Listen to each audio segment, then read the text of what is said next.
Avant-propos. En écrivant ce qui va suivre, j'ai bien conscience que j'aborde un sujet clivant qui va me valoir plus de ressentiments violents que de sentiments bienveillants. Je sais également que la vision de paix biblique que je propose est en inadéquation avec la vision politique, laïque qui prévaut en Occident.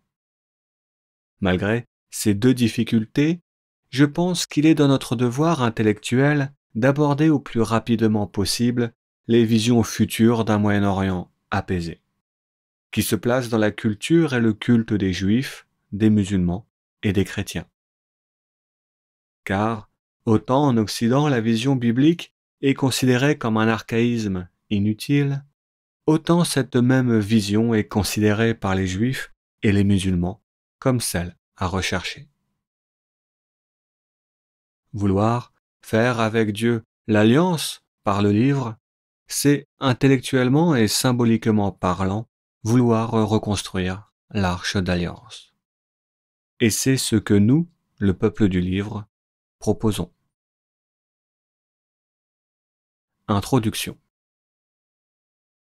Aujourd'hui, le monde est confronté au conflit israélo-palestinien.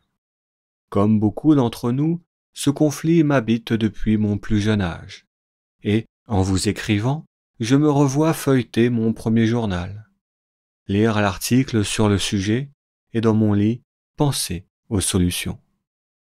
Depuis que j'ai commencé à lire par moi-même, je cherche comment apaiser ce conflit. Comment guérir le cœur des hommes endurcis. Ce conflit est comme une épine dans le pied de l'humanité.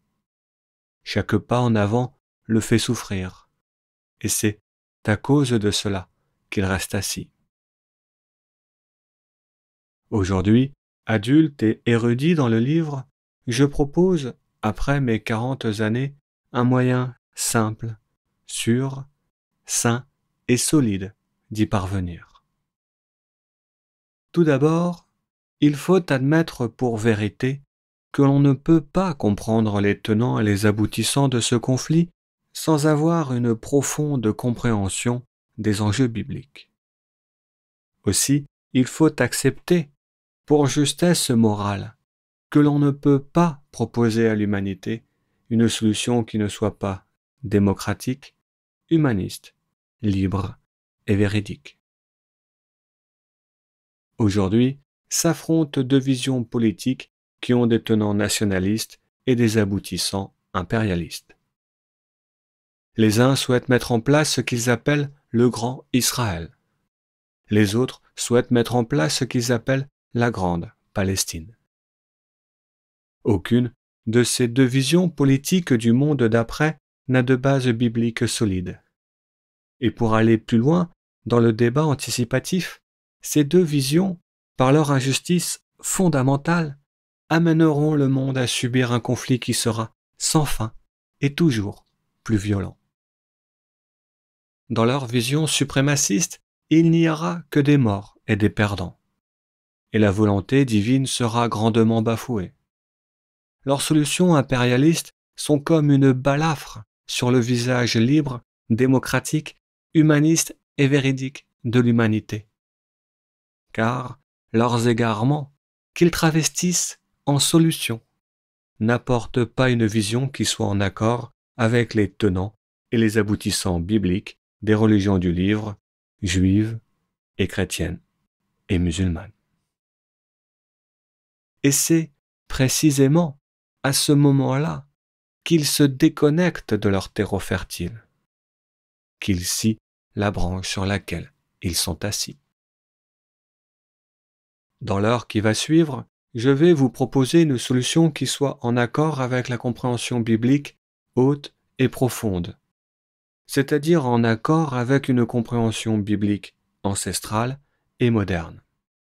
Et, pour résumer, notre proposition de paix cherche à réconcilier les croyants abrahamiques tout en s'harmonisant avec les droits de l'humain chers aux laïcs et aux sceptiques. Avant de former notre proposition de paix, voici ce qui dans le fond vous sera demandé. Si, Vous êtes d'accord pour soutenir notre proposition de paix?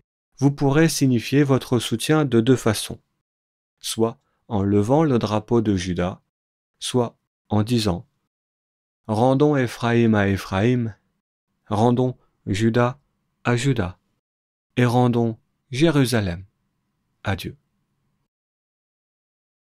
La présentation qui va suivre s'articule en deux temps, un temps biblique et mystique et un temps politique et géographique.